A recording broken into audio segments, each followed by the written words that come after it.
Mothers day છે. જો કે ભારતમાં તો આપણે એવા કોઈ દિવસો ઉજવતા નથી, કારણ કે આપણે ત્યાં તો મધર્સ ડે રોજ જ હોય, રોજ આપણી માતાને નમન કરતા જ હોઈએ છીએ. એટલે મધર્સ ડે પણ છતાં આજે યુએસ તરફથી મધર્સ ડે છે અને દરેક વસ્તુમાં થાય છે એ રીતે અત્યારે ભારતમાં પણ જાણે મધર્સ ડેનું ખૂબ જ મહત્વ વધી ગયું છે. એ મધર્સ ડે નિમિત્તે કબીરનો એક દોહો છે તે અહીંયા પ્રસ્તુત કરીએ છીએ, જે જાણવા તમને ખરેખર ખૂબ જ આનંદ આવશે.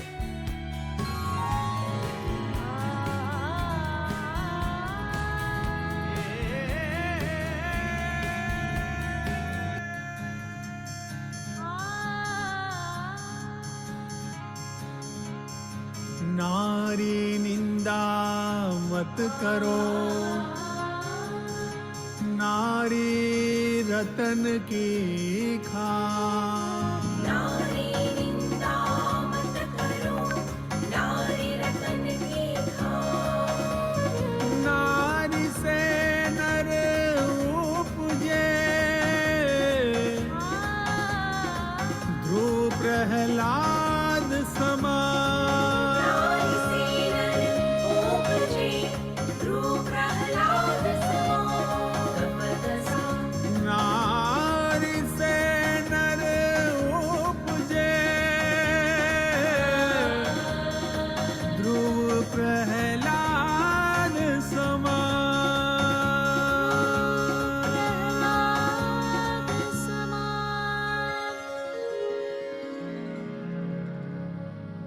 नारी निंदा मत करो, नारी रतन की खान। नारी से नर उपजे, ध्रुव प्रहलाद समान. Don't denigrate feminine. Women are mines of gems. They have given gems like Dhruv and Prahlad.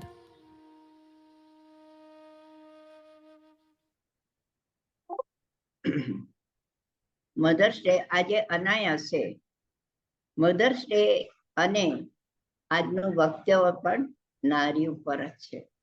એટલે આવો આપણે નિમિષાબેનને પહેલા ઓળખવા તો પડશે ને, પછી એમનો વિષય આપણે સાંભળીશું. તો પારુલબેનને હું નમ્ર વિનંતી કરીશ કે તેઓ નિમિષાબેનનો પરિચય આપે. પારુલબેન. બધાને નમસ્કાર. ખૂબ જ આનંદ થયો આજે આ ફોરમમાં તમારા બધા સાથે સહભાગી થવાનું મળ્યું, અને વિશેષ આનંદ છે કે નિમિષા મારી મિત્ર છે.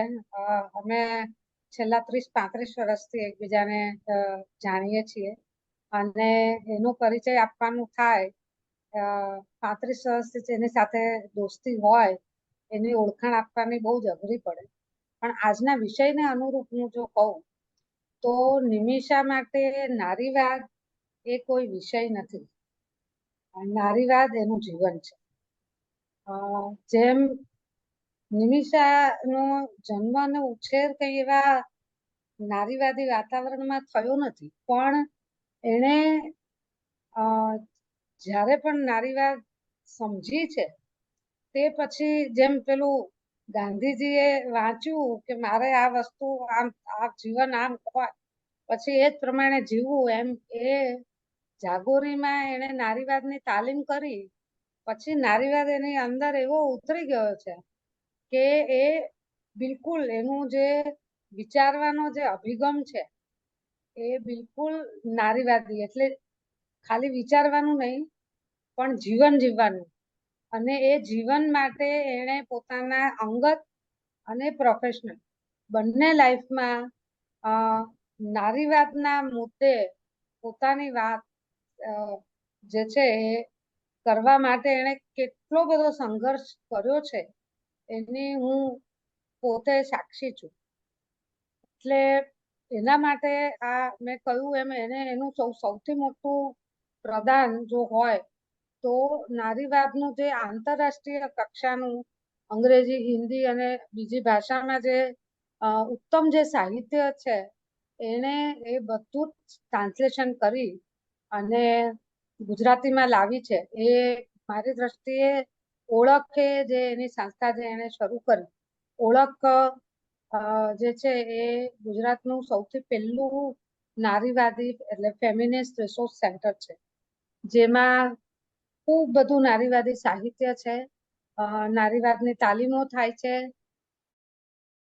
નારીવાદ ના મુદ્દા ઉપર વિવિધ પ્રકારના એક્શન રિસર્ચ થાય છે, અને નિમિષાએ રાષ્ટ્રીય અને આંતરરાષ્ટ્રીય કક્ષાએ નારીવાદની બહુ જ બધી તાલીમો દરેક લેવલના વ્યક્તિને, એવું ગ્રાસરૂટના એકદમ એક્ટિવિસ્ટ હોય કે પછી એકદમ સિનિયર એક્ઝિક્યુટિવ હોય, દરેક લેવલના લોકોને નારીવાદની તાલીમ આપવાની પ્રયાસ એને નેશનલ અને ઇન્ટરનેશનલ લેવલે કરેલો છે.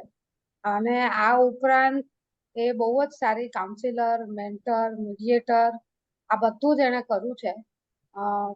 પણ મેં જેમ કહ્યું એમ નારીવાદ એ એના માટે કોઈ એક વિષય નથી, કોઈ એક મુદ્દો નથી.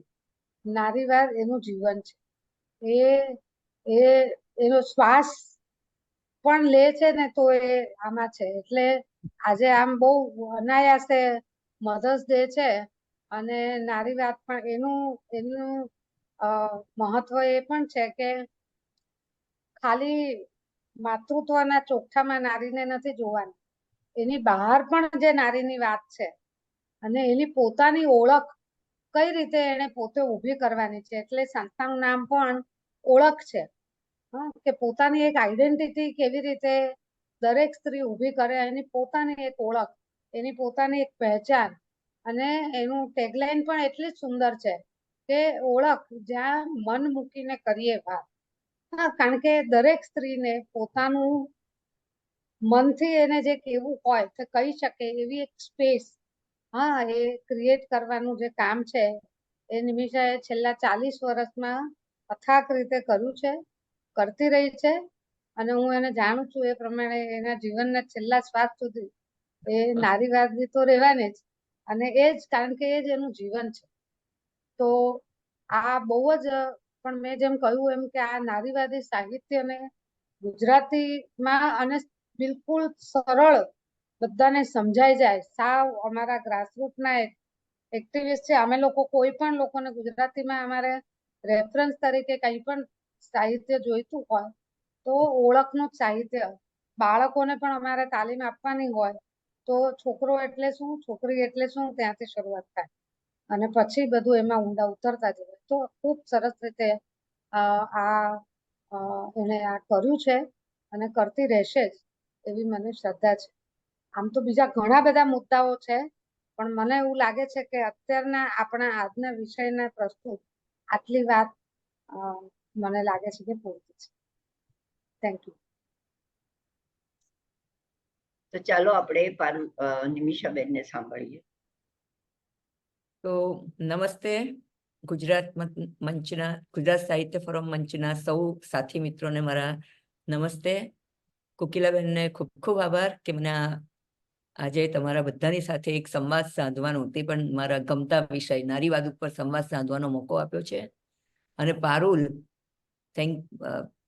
પારુલને પણ ખૂબ ખૂબ આભાર કે એણે મારી બહુ લાંબી અને બહુ મોટી ઓળખ આપી દીધી છે, એટલે મારે પુરવાર કરવી પડશે આ આવતા 40 મિનિટમાં. પણ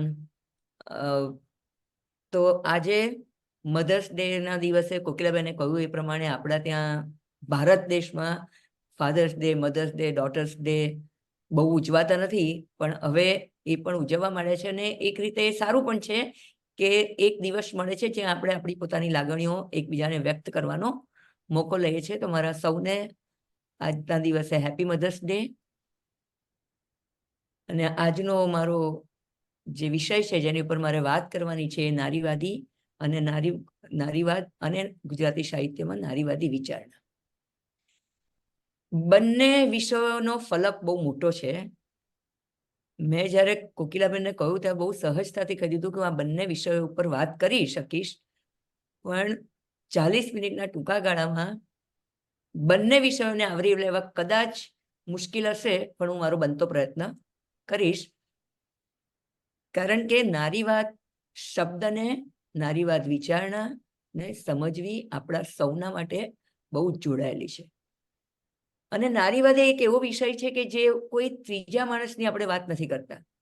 નારીવાદની જ્યારે જ્યારે વાત કરીશું ત્યારે આપણા જીવનના એકે એક તબક્કાઓને એમાં આવરી લેવામાં આવે છે. આપણા વાણી, વર્તન, વ્યવહાર, આપણી માન્યતાઓ, આપણા બિલીફ, આપણા વલણો, આપણા સંબંધો, નજીકના સંબંધો, દૂરના સંબંધો, આપણી મોબિલિટી, આપણી આઈડેન્ટિટી, દરેકે દરેક જીવનના એક એક તબક્કાને એ સ્પર્શે છે નારીવાદી.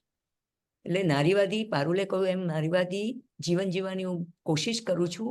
અને મને ખબર છે કે નારીવાદી જીવન જીવવું ખૂબ જ અઘરું છે, કારણ કે પિતૃસત્તાક કૂવાના પાણી આપણે બધાએ જ પીધા છે અને એ આપણા નસે નસમાં ફેલાયેલું છે. એટલે આજના વિષયને હું મારો ન્યાય આપવાનું કોશિશ કરીશ અને મારી નમ્ર વિનંતી છે આપ સૌને કે આ વિષય બહુ લેક્ચર આપવાનો વિષય નથી કે એની ખાલી થિયરી સમજીશું તો આપણે નારીવાદીને સમજી શકીશું, એ જરૂરી નથી. એટલે મારી કોશિશ રહેશે કે વધારે ને વધારે આપણે બધા જ થોડું અંદરનું અવલોકન કરીશું અને આપણા જીવનમાં એને ક્યાં કેવી રીતે સ્પર્શે છે અને ક્યાં આપણે એના માટે સંઘર્ષ કરી રહ્યા છે એની પણ આપણને થોડી વિચારવાની, જાણવાની અને બદલવાનું તક મળે. આજનો દિવસ મધર્સ ડે છે એટલે સૌપ્રથમ હું મારી બાયોલોજિકલ મધર મંદાકિની દેસાઈ અને મારા આઈડિયોલોજિકલ મધર, જેની સાથેથી મેં નારીવાદીને ગળથુથી પીધી છે, એવા કમલા બસીન, જે અત્યારે આપણી વચ્ચે નથી, પણ કમલા બસીનને નહીં જાણે એવા બહુ જ ઓછા લોકો હશે કે જેણે આ નારીવાદીને ઘરે ઘરમાં પહોંચાડી છે, પોતાના લખાણો દ્વારા, પોતાના ગીતો દ્વારા. અને પ્રખર એક વક્તા જેમણે અમારા જેવા અનેક અનેક અનેક લોકોના જીવનને સ્પર્શ્યું છે અને ચળવળનો સમૂહને બહુ જ મોટો કર્યો છે. એટલે આ કમલા બસીનને મારા નત પ્રણામ. અને એ મારા પ્રેરણા સ્ત્રોત છે, હતા, છે અને હંમેશા રહેશે. એક રીતે એ મારા ગુરુ પણ છે, કારણ કે એમની સાથે હું નારીવાદીનો કક્કો બારખડી શીખી છું. મારી નારીવાદીની જે સમજ કેળવાઈ છે આજ સુધીનું, એમાં એમનો બહુ મોટો ફાળો રહ્યો છે. એટલે આજે હું શરૂઆત કરીશ એમની એક પોયમ વાંચીને, જે એમણે નારીવાદીની માટેનું એક બહુ જ સરળ ભાષામાં એક પોયમ લખી છે. પોયમનું હેડિંગ છે, પોયમ હિન્દીમાં છે કારણ કે પોતે હિન્દી ભાષા હતા અને પોયમનું ટ્રાન્સલેશન કરવું બહુ અઘરું હતું. હું એટલો બધો ન્યાય ના આપી શકું, એટલે મેં હિન્દીમાં જ રવા દીધું છે. અને આપને કોકિલાબેન, હું હિન્દીમાં વાંચીશ તો વાંધો નહીં આવે ને. तो तुम लड़की हो, तुम्हें क्यों पढ़ना है? बाप बेटी से कहता है, पढ़ना है, क्यों पढ़ना है? पढ़ने को बेटे काफी है, तुम्हें क्यों पढ़ना है? बेटी बाप से कहती है, जब पूछा ही है तो सुनो, मुझे क्यों पढ़ना है? क्योंकि मैं लड़की हूं, मुझे पढ़ना है। पढ़ने की मुझे मनाही है, सो पढ़ना है। मुझे भी तरुणाई में है, सो पढ़ना है। सपनों ने ली अंगड़ाई है, सो पढ़ना है। कुछ करने की मन में आई है, सो पढ़ना है। क्योंकि मैं लड़की हूं, मुझे पढ़ना है। मुझे दर दर नहीं भटकना है, सो पढ़ना है। मुझे अपने पांव पे चलना है, सो पढ़ना है। मुझे अपने डर से लड़ना है, सो पढ़ना है। मुझे अपने आप को गढ़ना है, सो पढ़ना है। क्योंकि मैं लड़की हूं, मुझे पढ़ना है। कहीं जोर जुलम से बचना है, सो पढ़ना है। कहीं कानूनों को परखना है, सो पढ़ना है। मुझे नए धर्मों को रचना है, सो पढ़ना है। मुझे सब कुछ ही तो बदलना है, तो पढ़ना है। क्योंकि मैं लड़की हूं, मुझे पढ़ना है। हर ज्ञानी से बतियाना है, सो पढ़ना है। मीरा का गाना गाना है, सो पढ़ना है। मुझे अपना राग बनाना है, सो पढ़ना है। क्योंकि मैं लड़की हूं, मुझे पढ़ना है। આ કમલા બસીનની કવિતા છે, જે કવિતા દરેક સ્કૂલોમાં, દરેક બાળકોમાં યુનિસેફ દ્વારા પહોંચાડવામાં આવી છે. અને આવી એમણે અનેક કવિતાઓ, અનેક ભાષણો અને અનેક આર્ટિકલો, બુકો લખ્યા છે. હું આપ સૌને વિનંતી કરું છું કે યુટ્યુબ પર ખાલી કમલા બસીન લખશો અને તમે એમને સાંભળશો તો બહુ જ મજા આવશે. અને બહુ જ સરળ ભાષામાં, બહુ જ સ્પષ્ટ રીતે નારીવાદી અને એને લગતા સમગ્ર વિષયને એમણે આવરી લીધેલા છે. અને 2021માં જ એમનું કોરોના પછી એમનું અવસાન થયું છે, જેની ખોટ અમે આજ સુધી બી અનુભવી રહ્યા છે. અને મારા બહુ જ સારા મિત્રો અને સારા ગુરુ હતા. તો હું વાત કરું છું નારીવાદ. આપણને સૌને ખબર છે કે નારીવાદ શબ્દ એ ખૂબ જ ચર્ચાસ્પદ રહ્યો છે અને શરૂઆતથી જ વિવાદાસ્પદ છે. આપ સૌ પણ નારીવાદી શબ્દ માટે આપ સૌના પોતાના એક અભિપ્રાય હશે, પોતાની એક માન્યતા હશે. અને 1 મિનિટ માટે, 1 મિનિટ નહીં, 2 સેકન્ડ માટે બી જ્યારે તમે નારીવાદી શબ્દ સાંભળો ત્યારે તમારા મનમાં શું છબી ઊભી થાય છે એ તમે જસ્ટ તમારી ડાયરીમાં નોટ ડાઉન કરજો કે નારીવાદી શબ્દ સામે આટલો બધો વિવાદ કેમ છે, નારીવાદી શબ્દથી આપણને ડર કેમ છે, નારીવાદી શબ્દ સાથે કે નારીવાદી તરીકે આપણને ઓળખાવા માટેનો પણ આપણી તૈયારી નથી. એટલા માટે નારીવાદી શબ્દને સમજવાનું આપણે સૌપ્રથમ કોશિશ કરીશું કે આ નારીવાદ છે શું, નારીવાદ આવ્યો ક્યાંથી, નારીવાદના ની અંદર એના પોતાના વિચારો શું છે, એની વિચારસરણી શું છે. મારા માટે નારીવાદી એક જીવન છે, જેણે મને જીવન જીવવાની એક કળા આપી છે, જેણે મને મારા અંદરની હિંમતને ઉકેલી છે. નારીવાદે મને અન્યાય, અત્યાચાર અને ભેદભાવ સામે એને પારખી અને એની સામે અવાજ ઉઠાવવાની હિંમત આવી છે.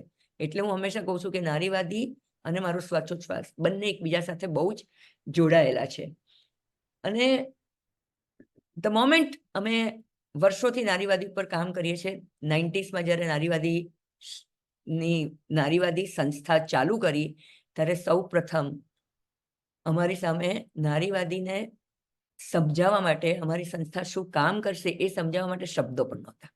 અને હજુ આજે બી નારીવાદી સાહિત્ય ગુજરાતીમાં બહુ ઓછું છે, એનો શબ્દો ભંડોળ પણ આપણી પાસે બહુ જ ઓછું છે. અને ઘણી બધી લોકલ ભાષામાં નારીવાદીને સમજવા માટેના કોઈ પણ આર્ટિકલ્સ કે કોઈ પણ લખાણો હજુ આપણી પાસે એટલા બધા રહ્યા નથી. એટલે જ્યારે પણ નારીવાદી શબ્દ આવે તો મોટા ભાગે નારીવાદી શબ્દને આપણે કરીએ કે નારીવાદી શબ્દ એટલે મગજની ફરેલી, ટૂંકા વાળવાળી, સ્વચ્છંદી, પુરુષ દ્વેષી, હાથમાં સિગરેટ લઈને અથવા દારૂનો ગ્લાસ લઈને મોટેથી હસનારી, મોટેથી બોલનારી, સૂત્રોચ્ચાર કરનારી, ઘર તોડાવનારી, લગ્ન અને બાળકોની વિરુદ્ધ, ઘર અને વરને છોકરા રખડી જાય તો પણ બહાર જઈને કામ કરવા વાળી, પુરુષ સમોવડી બનવા જતી, અસંતોષી, અસહિષ્ણુ, પશ્ચિમના વિચારોનું અનુકરણ કરનારી, સમલૈંગિક, દેશની સંસ્કૃતિની પરંપરાઓને લાંછન લગાવી બિનજરૂરી ખોટી હોવા કરવાનારી, કામધંધા વિનાની નવરી સ્ત્રીઓ. મોટા ભાગે અમે 30-40 વર્ષથી જ્યારે પણ નારીવાદીની વાત કરીએ અને નારીવાદીની છબી મોટા ભાગના લોકોમાં આ એક છબી ઉતરાયેલી છે. મેં 99% લોકો પાસેથી સાંભળ્યું છે અને કદાચ અહીંયા બેઠેલા પણ ઘણા લોકોને પોતાને નારીવાદ કહેતા બહુ જ સંકોચ અનુભવતા હશે. એ લોકો નારીવાદીના હિમાયતી હશે, નારી સ્વતંત્રતા માટે કે બહેનોના ઉદ્ધાર માટે કામ કરતા હશે, સ્ત્રી પુરુષ સમાનતા માટે કામ કરતા હશે, પણ પોતાની જાતને નારીવાદી કહેતા ખૂબ જ ખચકાટ અનુભવતા હોય છે. નારીવાદ અને નારીવાદી વિચારો સામે એટલી બધી અફવા ફેલાયેલી છે, એટલી બધી ગેરસમજ ઊભી કરવામાં આવેલી છે કે જેને પરિણામે સમાજમાં નારીવાદીને સર્વસામાન્ય એક સુખ જોવા મળે છે, એક ઉપેક્ષા અને એક પૂર્વગ્રહથી એની સામે વિરોધ દર્શાવવામાં આવે છે. અને સ્ત્રી વક્તાઓ જે લોકો સ્ત્રી સશક્તિકરણની વાત કરે છે જે લોકો સ્ત્રી મુક્તિ, સ્ત્રી સ્વતંત્રના ભાષણો આપે છે, તે વિશે પણ તેઓ સહેજ અટકીને ભારપૂર્વક ઉમેરે છે કે હું નારીવાદી નથી. અને આ સૂર બતાવે છે કે નારીવાદી હોવું એ કોઈ સારી વાત નથી. શા માટે નારીવાદને અને નારીવાદ વિચારથી લોકો ભડકી ઉઠે છે, તેને વખોડવા લાગે છે? કારણ કે મોટાભાગના લોકોને નારીવાદની પૂરતી સમજ નથી. મોટાભાગના લોકોને નારીવાદ ઉપર સંવાદ કરવાની તક નથી સાંપડી, અને નારીવાદીઓને મળી તેના કાર્યને જાણવાનો કોઈએ તક લીધી પણ નથી. એટલે પરિણામે નારીવાદી વિચારધારાને સમજ્યા વિના, સંવાદ વિના અને અભ્યાસ વિના માત્ર ધારણાઓને આધારે આપણે નારીવાદી વિચારને તેમજ તેના હિમાયતીઓને અથવા નારીવાદીઓને આપણે બહુ જ પૂર્વગ્રહથી જોતા આવ્યા છે. અને આમાં આપ સૌ પણ એના તમે સાક્ષી હશો જ કે નારીવાદ અને નારીવાદી શબ્દથી આપણને બધાને પોતાને કેટલો બધો પૂર્વાગ્રહ રહેલો છે. તો આજે આપણે જાણીએ કે આખરે નારીવાદ છે શું. નારીવાદ એવો તો કયો વાત છે કે જેનાથી આપણે સૌ લોકો ભડકી ઉઠીએ છીએ? મારા માટે નારીવાદ વિવાદ નથી, એક સંવાદ છે. નારીવાદ કોઈ સંકુચિત તકરની વાત નથી, તે કોઈના વિરુદ્ધ નથી. નારીવાદ એ ખૂબ જ સશક્ત, સ્વસ્થ અને તંદુરસ્ત વિચારધારા છે. નારીવાદ વિચારધારા અડધી જનસંખ્યા એટલે કે સ્ત્રીઓ ના અસ્તિત્વ અને ઓળખ માટેનો એક સંઘર્ષ છે પિતૃસત્તાક સમાજમાં, જ્યાં પુરુષને એક આધિપત્ય આપી દેવામાં આવે છે. અને નારીવાદ એ સૌના માટે છે. નારીવાદ માત્ર સ્ત્રીઓ માટે નથી. નારીવાદ ઝંખે છે, નારીવાદ વિચારધારા કહે છે કે સૌના સ્વતંત્રતા અને સૌની માન સન્માન માટેનો એક મોટો સંઘર્ષ છે. નારીવાદ એ વિભાજિત માનવતાના ઐક્ય માટેનો સંઘર્ષ છે. આપણને માનવી તરીકે આપણા પોતાના બેકગ્રાઉન્ડ, આપણા વર્ગ, જ્ઞાતિ, આપણી જાતિના આધારે આપણને બહુ જ અલગ અલગ વાડામાં મૂકી દીધા છે. નારીવાદ વિચારધારા કહે છે કે નારીવાદ શબ્દની શરૂઆત માનવતાથી થાય છે, અને આપણે સૌએ માનવતાના મૂલ્યોને આપણા જીવનમાં કેટલી હદે ઉતારે છે, અને એ ઉતારતા આપણે ક્યાં માનવતા સમાજમાં, વ્યવસ્થામાં આપણા જીવનને ગોઠવતા માનવીય મૂલ્યો આપણે ક્યાં પાછળ મૂકી દીધા છે, એની અવલોકના કરવાનું એ જ નારીવાદીનું એક ધ્યેય છે. તો નારીવાદી માનવીય ગૌરવ અને સમાનતા મૂલક માનવીય અને પારિવારિક સંબંધોની દિશામાં કાર્યરત છે. નારીવાદીનું ધ્યેય એક શાંતિપૂર્ણ, ન્યાયી, આઝાદ, રૂઢિમુક્ત, બંધનમુક્ત અને સમાન સહિષ્ણુ વિશ્વનું સર્જન કરવાનું છે. તો નારીવાદમાં કોઈ પણ બાઉન્ડ્રીઝ નથી, કોઈ પણ લક્ષ્મણ રેખાઓ મૂકવામાં આવી નથી. દરેક વ્યક્તિને પોતાની ઈચ્છા પ્રમાણે એક સ્વતંત્ર રીતે જીવન જીવવાની મોકળાશ આ વિચાર પૂરું પાડે છે. પણ તેમ છતાં આપણે નારીવાદથી બહુ જ ગભરાઈએ છીએ, કારણ કે આપણે સૌએ પિતૃસત્તાને ગળથૂથીમાં પી લીધી છે, અને બહુ જ ક્લિયર કટ, બહુ જ સ્ત્રી અને પુરુષ વચ્ચેની એક બહુ મોટી ખાઈ ઊભી કરી દીધી છે, જેને સ્ત્રી અને પુરુષ અલગ છે, અલગ હોવામાં કોઈને વાંધો નથી. આપણે સૌ અલગ છે. સ્ત્રી એક બીજી સ્ત્રી કરતા પણ અલગ છે, એક વ્યક્તિ બીજા વ્યક્તિ કરતા અલગ છે. પણ એક વ્યક્તિ ઉપર અને એક વ્યક્તિ નીચે, એની સામેનો વિરોધ છે. એક વ્યક્તિને વધારે હક્કો, બીજી વ્યક્તિને ઓછા હક્કો, એની સામે વિરોધ છે. એવા રૂઢિઓ, એવી માન્યતાઓ, એવા રીતિ રિવાજો કે જે સ્ત્રીનો દરજ્જો ગૌણ ગણે છે, જે સ્ત્રીને પુરુષથી ઉતરતી ગણે છે, એની સામેની લડત છે. તો નારીવાદીની લડત માત્ર બીજા સાથે નથી, પોતાની જાતથી શરૂઆત થાય છે. નારીવાદીની શબ્દની સમજ જ્યારે આપણા જીવનમાં ઉતરે છે, ત્યારે આપણા જીવનમાં પણ બહુ મોટી ઉથલપાથલ થઈ રહે છે. કારણ કે જે રીતે આપણે અત્યાર સુધી જીવન જીવતા આવ્યા હતા, એ બધા જીવનના સરવાળા બાદબાકી ઊંધા પડી જાય છે, અને ત્યારે એ ખળભળાટને જીવવા માટે આપણને બહુ મોટી આંતરિક શક્તિની જરૂર પડે છે, અને આપણી સગવડો, આપણી સત્તામાં ડામાડોળ થઈ જાય છે. અને એના માટે નારીવાદીની સાથે જોડાવું કે નારીવાદીના વિચારને પોતામાં અપનાવવો એ બહુ જ અઘરો છે. નારીવાદી વિચારો અને નારીવાદી સંઘર્ષોને લઈને જે આજે કાયદાકીય બદલાવ આવ્યા છે, સામાજિક બદલાવ આવ્યા છે, જેટલી તકો ખુલી છે, એ બધાનો સગવડિયો ઉપયોગ આપણે બધા જ કરી લઈએ છીએ આપણી અનુકૂળતાએ, પણ આપણે એ માળખામાંથી બહાર જઈને આપણે એ અન્યાય, એ ભેદભાવ, એ હિંસા સામે કદાચ આપણે અવાજ ઉઠાવતા નથી. અને સૌથી વધારે આપણા માટે અઘરું છે અવાજ ઉઠાવવાનું આપણા જ નજીકના વ્યક્તિઓ સાથે, આપણા જ માતા પિતા સાથે, આપણા જ બાળકો સાથે, આપણા જ પાર્ટનર સાથે, આપણા જ બહેન ભાઈ સાથે. તો નારીવાદીએ સૌથી મોટો પડકાર આપ્યો છે પિતૃસત્તાક સમાજ વ્યવસ્થાને, પિતૃસત્તાક વિચારને.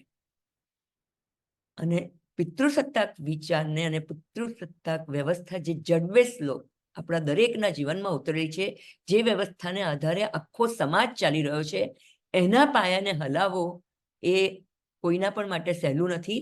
કારણ કે સૌથી પહેલા તમારા પગની નીચેથી જમીન સરકે છે જ્યારે નારીવાદીની વાત કરો છો. કારણ કે સૌ પહેલા સવાલ તમે તમારી જાતને આપણે પૂછીએ છીએ. આપણે સૌ જાણીએ છીએ દુનિયામાં,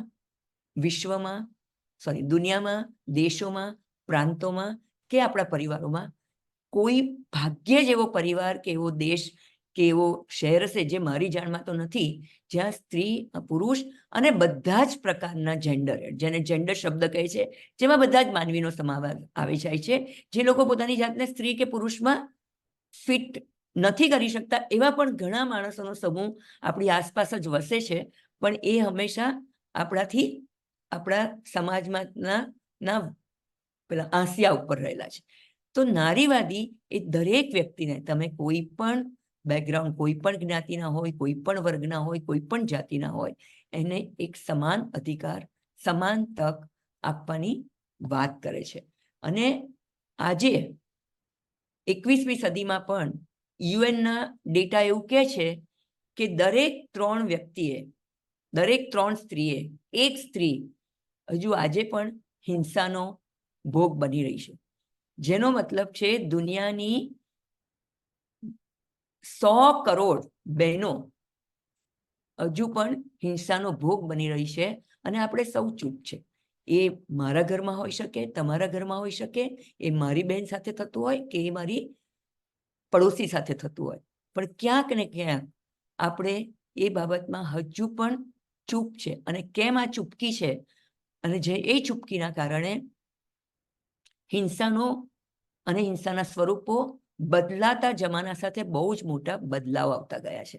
આપણે કપડાં બદલી લીધા છે, આપણને થોડી તકો વધારે મળી છે, થોડું ભણી લીધું છે, યુનિવર્સિટીમાં જતા થઈ ગયા છે, કામ કરતા થઈ ગયા છે, પણ હજુ આપણા વિચારો કે આપણા વ્યવહારો કે આપણા રીતિ રિવાજોને હજુ આપણે બદલી શક્યા નથી.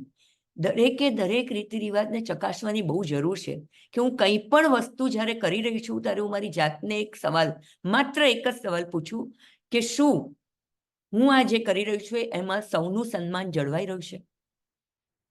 સૌને એક સરખું સ્થાન મળી રહ્યું છે? સૌની ગૌરવ, કોઈના પણ ગૌરવની હાનિ પહોંચતી નથી? જો અને એ જ એક માનવતા તરફ લઈ જતો નારીવાદનું મોટો સંઘર્ષ છે. પશ્ચિમમાં કે પૂર્વના દરેક દેશમાં વર્ષોથી સમાજ એક પુરુષ શાસિત રહ્યો છે. જ્યારે હું પુરુષ શાસિત સંસ્થાની કે વ્યવસ્થાની વાત કરું છું ત્યારે હું પુરુષોની વાત નથી કરતી, હું પિતૃસત્તાક માનસિકતાની વાત કરું છું. જે માનસિકતા સ્ત્રીઓમાં પણ છે, પુરુષોમાં પણ છે. એટલે ઘણી વખત તો એવું જોવા મળે છે કે સ્ત્રીઓમાં પિતૃસત્તાક માનસિકતા ઘણી વધારે જોવા મળે છે. અને ક્યાંક જાણે અજાણે આપણે એ જ પિતૃસત્તાકને એટલો બધો બઢાવો આપી રહ્યા છે, એટલું બધું એને વિસ્તારી રહ્યા છે કે જેનો આપણને પોતાને પણ ખ્યાલ નથી. તો જ્યારે હું નારીવાદની વાત કરીશ ત્યારે એની સાથે સાથે એક સત્તાની વાત પણ સમજવાની જરૂર, સત્તાના સમીકરણોને પણ સમજવાની જરૂર છે. કારણ કે મોટાભાગે નારીવાદની વાત કરું ત્યારે સૌ પ્રથમ મારી સામે સવાલ પહેલો આવીને ઉભો રહે કે સ્ત્રી જ સ્ત્રીની દુશ્મન છે, સાસુ જ વહુને પજવી છે, માં જ દીકરીને કોખમાં મારી નાખે છે. એવા મારા ઘણા ટ્રેનિંગોમાં, ઘણા વક્તવ્યોમાં સૌનો સવાલ, સૌથી પહેલો સવાલ મને આવે કે તમારું એના સામે શું કહેવું છે કે સ્ત્રી સ્ત્રીની દુશ્મન છે. સ્ત્રી સ્ત્રીની દુશ્મન છે એ વિચાર પહેલા એનું વિચારનું મૂળ ક્યાંથી આવ્યું? કારણ કે આપણે ક્યારે એવું નથી સાંભળ્યું કે પુરુષ પુરુષનો દુશ્મન છે. તમે કોર્ટમાં જાઓ, તમે ઘરની મિલકતોની વાત હોય કે ઘરના ભાગલાની જ્યારે વાત કરતી હોય ત્યારે પુરુષો વચ્ચે પણ કેટલા બધા કેસ ચાલી રહ્યા છે. પણ ક્યારેય આપણે એવું નથી કહ્યું કે પુરુષ પુરુષનો દુશ્મન છે. પણ સ્ત્રીની દુશ્મન છે એ આપણે પણ ગળથૂતીમાં ભરી લીધું છે. મારી એક ટ્રેનિંગમાં હમણાં જ થોડા વખત પહેલા હું ટ્રેનિંગ આપતી હતી અને એ બધા ગવર્મેન્ટના ક્લાસ 1 ઓફિસરો હતા, જેને વધારે પડતા પુરુષો સભ્યો હતા અને થોડી સ્ત્રી સભ્યો હતી.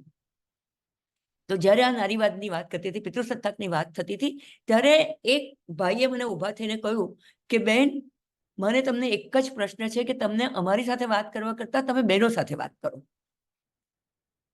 કારણ કે હું જ્યારે પણ જોઉં છું ત્યારે સ્ત્રીઓ જે ગર્ભમાં પોતાના બાળકને મારી નાખે છે અથવા જે બાળકના જન્મ પછી છોકરા છોકરી વચ્ચેનો જે ભેદભાવ કરે છે, એ ભેદભાવ સૂક્ષ્મ હોય કે ભેદભાવ પ્રત્યક્ષ હોય, એ સ્ત્રીઓ જ વધારે કરતી હોય છે.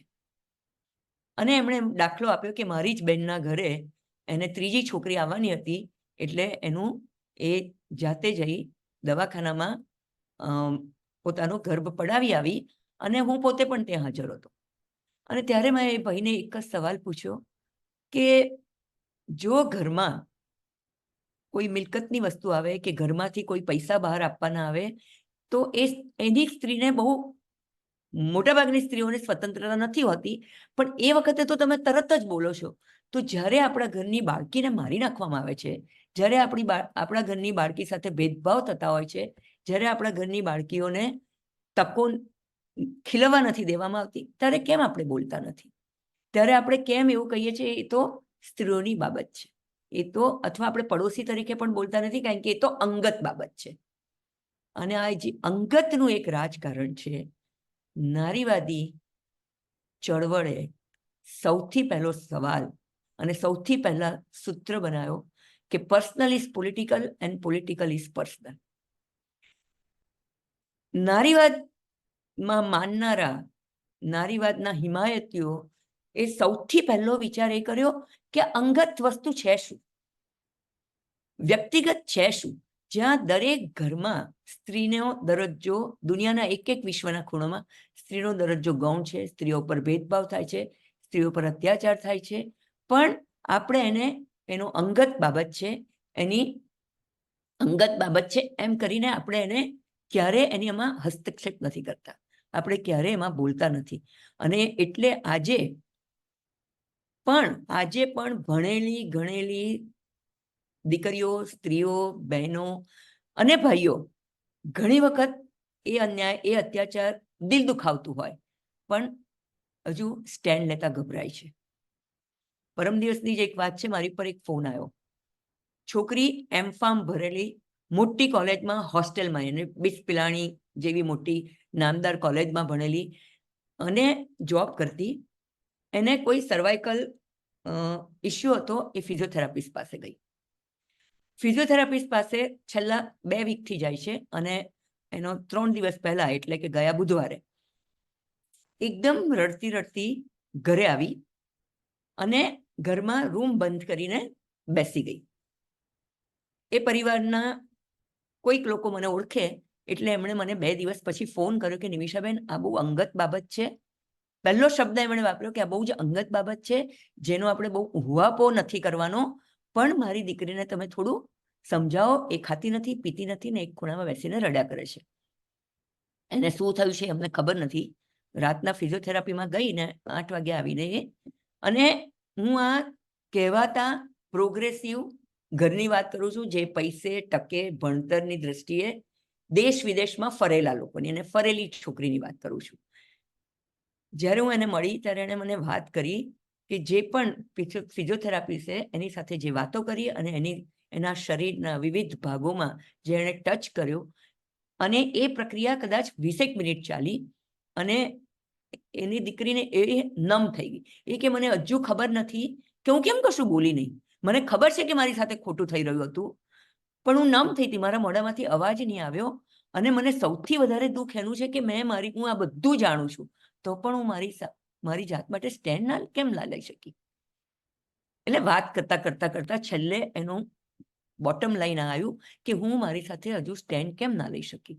અને એનું દુઃખ એને એટલું બધું હતું, અને મારી સાથે 2-3 કલાક બેઠી, વાતો કરી, અને છેલ્લે મોટાભાગે એના પપ્પા, એના ભાભી, ભાઈ જે પણ બધા હશે એ બધા આવ્યા અને બધાએ એવું કહ્યું કે જુઓ નિમિષાબેન, સૌથી પહેલી વાત કે જુઓ નિમિષાબેન, આપણે કંઈ બહુ હુવાપો નથી કરવો, આપણે કોઈ કાયદાકીય પગલાં નથી લેવા, પણ આપણે મારી દીકરીને આમાંથી, આ ટ્રોમામાંથી બહાર કાઢવાની છે. અને અહીંયા સૌથી પહેલો મારો પ્રશ્ન આપણને બધાને જ છે કે આપણે કેમ આ માટે બોલવું નથી. મેં એ દીકરીને, એના ઘરવાળાને એક દાખલો આપ્યો કે આપણે રસ્તામાંથી જતા આવીએ છીએ, મારા હાથમાં એક પર્સ છે અને મારું પર્સ કોઈ ખેંચી જાય છે, તો હું સૌથી પહેલા શું કરું છું? આપણે અહીંયા સૌ વિચારીએ કે ધ મોમેન્ટ આપણા હાથમાંથી કોઈ પર્સ ખેંચીને જતું રહે છે તો આપણે સૌથી પહેલા શું કરીએ છીએ? ચીસો પાડીએ છીએ, એની પાછળ દોડીએ છીએ, લોકોને ભેગા કરીએ છીએ, અને ના મળે તો આપણે પોલીસ પાસે પણ જઈએ છીએ. અને એના માટેની આપણે કોઈ પણ જાતના શરમ સંકોચ વિના વાત કરીએ છીએ. પણ જ્યારે આપણી જાત સાથે, આપણી બોડી સાથે, આપણી માનસિકતા સાથે આવી ઘટનાઓ બને છે ત્યારે આપણે ચૂપ કેમ છે? અને એ આપણા સૌને માટે વિચારવાનો પ્રશ્ન છે કે ગુનો કરનારને આપણે ચૂપ રહીને કેટલી મોટી હિંમત આપીએ છીએ. આપણે સૌ ચૂપ છે. આપણે આપણી દીકરીને પણ ચૂપ રહેવાનું કહીએ છીએ, આપણે આપણી પડોશીને પણ ચૂપ રહેવાનું કહીએ છીએ. આપણે કદાચ એવું પણ કહીએ છીએ, એક દીકરીએ પણ એવું કહ્યું કે હું હવે રસ્તેથી જઈશ જ નહીં, હું મારી ફિઝિયોથેરાપી હવે ઓનલી ફિમેલ ફિઝિયોથેરાપિસ્ટ પાસે. એના પપ્પા એને પહેલો સવાલ કર્યો કે તે મેલ ફિઝિયોથેરાપી કેમ સિલેક્ટ કર્યા? વાંધો મેલ ફિઝિયોથેરાપિસ્ટ સામે નથી, વાંધો છે એક ડોક્ટરની એથિકલ પ્રેક્ટિસ, એક ડોક્ટરનું એના પેશન્ટ સાથેનો વ્યવહાર. અને એક ડોક્ટર ક્યારે આવી છૂટ લઈ શકે છે? કારણ કે એનું મોટું કારણ હું માનું છું કે આપણી ચૂપકી છે. અને આ વાત કર્યા પછી હું આ સાચી હકીકત હમણાં જ બની છે એટલા માટે હું આ વાતને કરું છું કે એક નાની વસ્તુ મેં દીકરીને અને એમના એક કહ્યું કે જે આપણી માનસિકતામાં જે બધું છુપાયેલું છે કે મારી ઇજ્જત જતી રહી, મારામાં ગિલ્ટ છે, મારામાં ટ્રોમા છે, એને હું કેવી રીતે દૂર કરું? મારા ભાષણોથી કે મારા કહેવાથી એનું દૂર નથી થવાનું. મેં એને કહ્યું કે આજે તું ઘરે જઈને ખાલી એટલું જ વિચારજે કે તું એ જ ક્લિનિકમાં બહુ જ મક્કમતાથી માથું ઊંચું રાખી, આંખમાં આંખ પરોવી તું ચાલતી ચાલતી એન્ટર થાય છે, કશું પણ બોલ્યા વિના એ ડોક્ટર પાસે જઈ ઊભા રહી અને એક લાફો મારીને આવતી રહે. તું આ ખાલી માત્ર વિચાર કર. હું લાફો મારવાનું નથી કહેતી, હું તને જવાનું નથી કહેતી. તું આ વિચાર કર. તમે નહીં માનો, કારણ કે આપણે મીડિયામાં, માધ્યમોમાં, પિક્ચરોમાં, ગીતોમાં, ઘરમાં આપણે બધી જ જગ્યાએ એ દ્રશ્ય જોયા છે કે કોઈ આપણને મારે એટલે આપણે એનો સીધો બચાવ કરવાનો. આપણે કોઈ દિવસ હાથ પકડવાના દ્રશ્યો જોતા નથી. હવે જમાનો થોડો બદલાતો ગયો છે એટલે આપણે થોડા વિચારો પ્રગતિશીલ થતા ગયા છે, પણ તે છતાં પણ હજુ આની સામે બહુ જ આપણી ચૂપકી રહેલી છે. અને આ ચૂપકી એ સૌથી મોટું કારણ છે કે આપણી સાથે અન્યાય થાય છે, આપણી સાથે ભેદભાવ થાય છે, તો સજા આપણે આપણી જાતને કેમ આપીએ છીએ? કેમ આપણે ગુનો કરનારને ગુનેગાર કહેતા શરમાઈએ છીએ? કેમ આપણે ગુનેગારને સજા નથી આપતા પણ એનો ભોગ બનનારને આપણે સજા આપીએ છીએ? સૌપ્રથમ આપણી જાતને અને જે એના ભોગ બન્યા છે એની સાથે. અને આ આપણા સૌને માટે બહુ મોટો વિચારવાનો પ્રશ્ન છે. 2 દિવસ પછી આજે સવારે જ એનો ફોન આવ્યો કે નિમિષા આંટી, તમે મને માત્ર વિચારવાનું કહ્યું હતું પણ મારે આ કરવું છે. અને તમે એનો રણકો, એનો અવાજ, અને એ કહે કે મારી આખી વિચારવાની દિશા જ બદલાઈ ગઈ કે બરાબર છે, મેં શું ગુનો કર્યો છે? ખાલી એટલું કે કદાચ હું ત્યાં ચીસ ના પાડી શકી, કદાચ હું ત્યાં એનો વિરોધ ના કરી શકી, પણ હું દોડીને તો આવતી રહી, પણ અને એ પછી ઓફિસ જવા માંડી, ખાવા માંડી, અને એણે મને એટલી જ વિનંતી કરી કે હું આ જઉં ત્યારે ખાલી તમે મારી સાથે આવો. અને મેં એને પ્રોમિસ પણ આપી છે કે હું સોમવારે આવીશ. આ મારો એને જે સલાહ છે એ હિંસાની નથી, પણ એ ટ્રોમાને બહાર કેવી રીતે આવશે? કારણ કે આખી જાત, આખી જિંદગી, કાલે ઉઠીને એના બોયફ્રેન્ડ હશે, એના લગ્ન થશે, બધામાં જ તમને આ પ્રસંગ નડતો હોય છે. અને એ ટ્રોમા એટલો કે અમારા કાઉન્સિલિંગ સેન્ટરમાં એટલા બધા લોકો આવે છે કે બચપનનો ટ્રોમા તમે મોટા થાઓ ત્યાં સુધી તમારી અંદર રહ્યો છે, જે તમને તમારા જીવનને બહુ સંકુચિત બનાવી દે છે, જે તમને એક ભયભીત જીવન જીવવા માટે પ્રેરે છે. એટલે આ જે વસ્તુઓ છે આપણને ક્યારેક એવું લાગે કે ગામડાઓમાં બને છે, શહેરમાં બને છે, જ્યાં ભણતર નથી ત્યાં બને છે, પણ આ સમગ્ર. તો નારીવાદીમાં કોઈ વર્ગ વ્યવસ્થા નથી, કોઈ ભણતરને લઈને ફાટો આપવામાં આવ્યો નથી. સમગ્ર સ્ત્રીને, વિશ્વની સમગ્ર સ્ત્રીને એક જ દરજ્જામાં ગણવામાં આવે છે, પુરુષને એક જ દરજ્જામાં ગણવામાં આવી છે, અને એ ઐક્ય સાથે આ સંઘર્ષ અને આ ચળવળને આગળ વધવામાં આવી છે. આપણે જાણીએ છીએ કે પિતૃસત્તાક સમાજની જે જોહુકમી છે અને એના દ્વારા ઠોકી બેસાડેલા આપણા નીતિ નિયમો છે, જે નીતિ નિયમો, રીત રિવાજો અને માન્યતાઓના આધાર ઉપર આપણું જીવન જોડાયેલું છે. ધર્મોએ પણ, આજે મને કોઈ બી ધર્મએ, દરેક ધર્મ, તમે હિન્દુ ધર્મની વાત કરશો, તમે ક્રિશ્ચિયન ધર્મની વાત કરશો, તમે મુસ્લિમ ધર્મની વાત કરશો, તમે પારસી ધર્મની વાત કરશો, તમે બૌદ્ધ ધર્મની વાત કરો, દરેક ધર્મમાં સ્ત્રીને એક નીચલા દરજ્જામાં મૂકવામાં આવી છે. પુરુષને શ્રેષ્ઠ વ્યક્તિ અને સ્ત્રીને એક દાસત્વનું સ્વરૂપ આપવામાં આવ્યું છે. એક તરફ તો શક્તિ, માં, દેવી તરીકે પૂજા થાય છે, પણ એ કઈ સ્ત્રીની પૂજા થાય છે? કઈ માની પૂજા થાય છે? જે પિતૃસત્તાક માળખાના બનાવેલા નીતિ નિયમો પ્રમાણે જીવન જીવતી હોય એ સ્ત્રીને પ્રાધાન્ય આપવામાં આવે છે. એક સામાન્ય વાત કરું, જ્યારે મેં કામ શરૂ કર્યું ત્યારે મને પણ આ પ્રશ્ન બધા બહુ સામે આવતા હતા કે આપણે આજે મધર્સ ડે છે એટલા માટે આ બહુ અનુરૂપ છે કે માને આપણે બહુ જ ઊંચું સ્થાન આપ્યું છે આપણા જીવનમાં. માને એક તરીકે પૂજવામાં પણ આવેલી છે. મારો સવાલ એ છે કે આપણે કઈ માને પૂજીએ છીએ? માત્ર પરિવારમાં રહી એક પુરુષ સાથે સંબંધ, લીગલ હસબન્ડ સાથે રહી અને બાળકને જન્મ આપ્યો હોય એ માનું પૂજન કરીએ છીએ. બાકી માં લગ્ન વ્યવસ્થાની બહાર રહીને જો બાળકને જન્મ આપ્યો તો એ માને આપણે પથ્થર મારીએ છીએ, એ માને આપણે નાત બહાર મૂકીએ છીએ, એ માને આપણે જીવન નથી જીવવા દેતા. અને આ રાજકારણને સમજવાની આપણે બહુ જ જરૂર છે, જે સ્ત્રીની દુશ્મન સાથે જોડાયેલું છે. કારણ કે એક સમાજ વ્યવસ્થામાં આપણને સ્ત્રીઓને દરેક અલગ અલગ અલગ અલગ બીબામાં મૂકી દીધી છે. કોઈ સ્ત્રીને વધારે પાવર સત્તા આપવામાં આવી છે, કોઈ સ્ત્રીની પાસેથી સત્તા છીનવી લેવામાં આવી છે. અને જાણે અજાણે આપણે બધા એના ભાગ છે. જ્યારે અમે ઓળખની શરૂઆત કરી 1990માં, અને અમે પહેલી વાર નારીવાદી સંસ્થા નામ આપ્યું, ત્યારે અમારો આ સંઘર્ષ શરૂ થયો. અને એ સંઘર્ષ સૌથી પહેલા એવો હતો કે તમારે ઓળખમાં જવું હોય તો તમારે તમારા લગ્નમાંથી છૂટા પડવું હોય તો જાઓ. એ બધા નવરી બહેનોના બેઠેલા નવરી બહેનોના ધંધાઓ છે. તમારે પરણવું ના હોય તો તમે એમાં જાઓ, ત્યાં જાઓ. તમારે ડિવોર્સ લેવા હોય તો તમે ત્યાં એ સંસ્થામાં જાઓ. તમારે ઘરમાંથી ભાગવું હોય તો એ સંસ્થામાં જાઓ. તમારે સમલૈંગિક સંબંધો બાંધવા હોય તો તમે એ સંસ્થામાં જાઓ. વિના જાણે, વિના જોએ, અથવા એ સંસ્થા તો બહુ દુઃખી સ્ત્રીઓ માટે કામ કરે છે, બિચારી વિધવાઓ માટે કામ કરે છે. ખરેખર કહું તો આજે પણ 30 વર્ષ પછી પણ ઓળખ શેના માટે કાર્યરત છે એ સમજાવવું બધા માટે બહુ જ અઘરું છે. એક સર્વિસ ઓરિએન્ટેડ કામ કરતી હોય કે હું સ્ત્રીઓને ભણાવું છું, કે હું વિધવા સ્ત્રીઓને એમના આર્થિક રૂપે મદદ કરું છું, કે એમની રોજગારી પૂરી પાડું છું, કે એમને કોઈ પણ શેલ્ટર પૂરું પાડું છું, એ સમજવું બધા માટે સહેલું છે.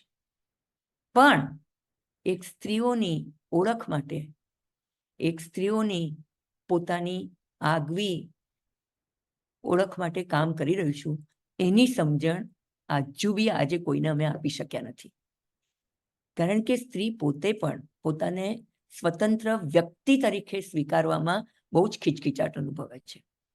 આપણે બોલીએ છીએ, કરીએ છીએ, પણ જ્યારે આપણો સમય આવે છે ત્યારે આપણે આપણી જાતને સ્વતંત્ર વ્યક્તિ માનવા માટે ખૂબ જ ખીચખીચાટ અનુભવતા હોય છે. કારણ કે આપણા સમાજમાં જે પણ પિતૃસત્તાક સમાજમાં પુરુષો માટે જે માન્ય છે એ સ્ત્રીઓ માટે અમાન્ય છે. જે નાની નાની બાળકી જ્યારે બહુ જ કોન્ફિડન્સ હોય, જ્યારે બહુ જ બોલતી હોય, જ્યારે સામનો કરતો હોય, ત્યારે આપણે એમના ગુણગાન ગાઈએ છીએ. ધ મોમેન્ટ એ બાળકી યૌવન કાળમાં પ્રવેશે છે તો આપણે એને આ બધા એના ગુણોને આપણે એને શાંત, સૌમ્ય, ઘરને ભેગું રાખીને રહેવાના સંદેશાઓ ઘર સુધીમાં પૂરું પાડીએ છીએ.